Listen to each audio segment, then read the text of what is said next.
With Nationals come and gone, it's time to begin exploring decks in the upcoming EX8 meta. While true this meta will only be about a month, there's still a few deck profiles that I'd like to touch on before we move to the Special Booster 2.5 format.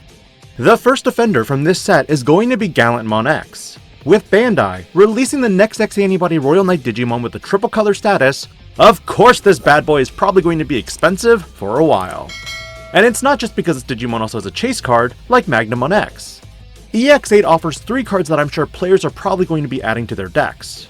Briefly, Guilmon X is the next critical piece that adds a lot to the deck, in regards to searching and additional memory tricks to potentially pull back the memory. Wargrowlmon X is the next level 5 that adds additional aggro and preemptive deletion before you go blitzing into security. But the last and final card of course is going to go to Gallantmon X. This card is going to be one of the cards to hunt for in the next week, as it's one of these secret rares. It digivolves from Gallantmon for 1 memory or 4 from any red, blue, or yellow level 5 Digimon. When digivolving and when attacking, if Gallantmon or the X Antibody is in this Digimon's Digivolution cards, this Digimon gets plus 4000 DP, and one of your opponent's Digimon gets minus 4000 DP until the end of their turn. When digivolving and end of attack, once per turn, delete one of your opponent's Digimon with 10,000 DP or less. If this effect didn't delete, trash your opponent's top security card, and this Digimon unsuspends. All turns while you have 0 or less memory, this Digimon is unaffected by the effects of your opponent's Digimon. There are a few scenarios to break down here. First, the purpose of Gallantmon decks for this is to mainly clear your opponent's board as much as possible. By deleting their Digimon and having Digimon with inheritable effects that give memory, you can clear as much as possible with your lower level line before attacking. Heads you win, tails I lose. Because you're either A, losing your Digimon on board, or B, they get to trash your top security card and unsuspend. Remember on initial Digivolve and when attacking, if you do end up blitzing,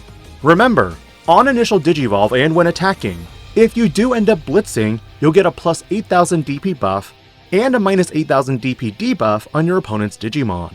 And even better, if you sequence your effects correctly, you'll gain DP and debuff, delete a Digimon, blitz, and attack with Takato Mitsuki.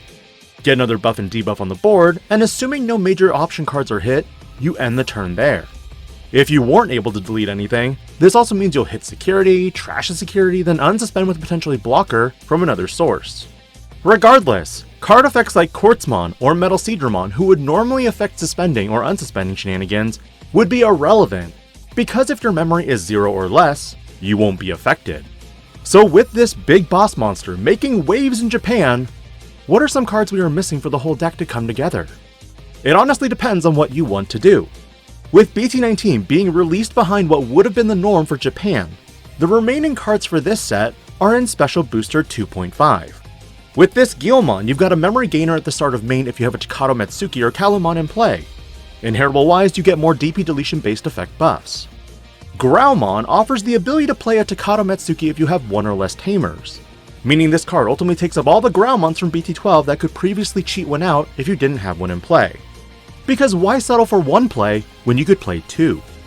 Like the Guilmon, you get more DP buffs to deletion based effects. The Ace offers a surprise factor and is honestly better than any other level 5 red Ace Digimon, except maybe Garudamon Ace. Deleting multiple Digimon can be huge, especially if they build wide and you can gain potentially memory. For a turn stealer, that's also huge. While Gallantmon offers a deletion that if it doesn't happen, you get DP buffs and piercing until the end of your opponent's turn. Interestingly, when an opponent's Digimon is deleted on your turn, you gain 2 memory. Red getting memory gain effects is kind of huge. Though lastly, Takato Mitsuki returns as a memory fixer, and when you digivolve into Growlmon or Gallantmon named Digimon, by suspending this tamer, it gains raid and may attack a player. I'm kind of sold on this as well.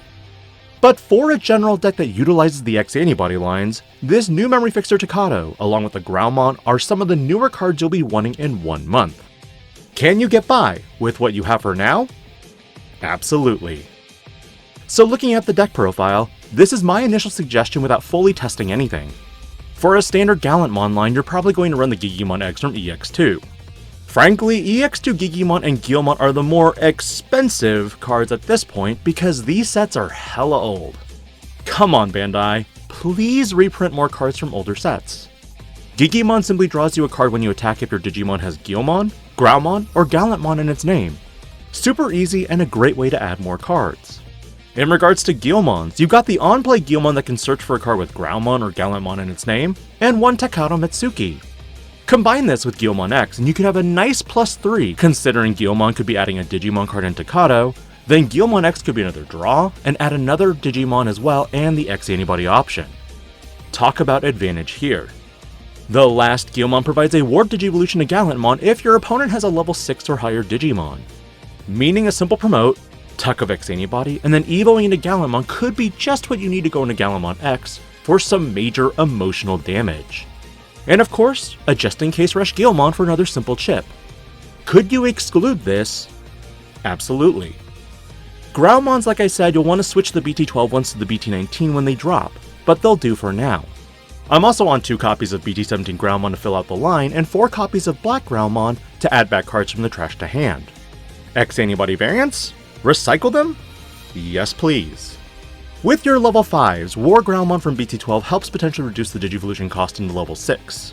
But that inheritable can also potentially pull back more memory if your opponent has no Digimon in play. Climbing up to a Gallantmon and attacking, end of attack, assuming nothing is left, you might pull the memory back enough in order to unsuspend and do another attack. And as mentioned, wargrowlmon X for some disgusting board removal.